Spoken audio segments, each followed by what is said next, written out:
الثقوب السوداء أو المكناسة الكونية مثل ما البعض يحب يسميها. اللي نعرفه عن الثقوب السوداء أنها عبارة عن وحوش تدميرية تبتلع شكو شي يمر بطريقها بما فيهم الضوء.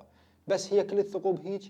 بما معنى أنه كل الثقوب عبارة عن مقبرة تاخذ ما تنطي. عام 2022 صارت دراسة جديدة وحديثة بمساعدة تلسكوب هابل الفضائي، توصلوا أنه مو كل الثقوب السوداء تكون تدميرية، بل أنه بعضها يكون ولاد للنجوم أساسا. يعني انولد نجم بمجرة الانفجار النجم القزمة، هذا المجرة يكون بقلبها أو بالمركز مالتها ثقب أسود.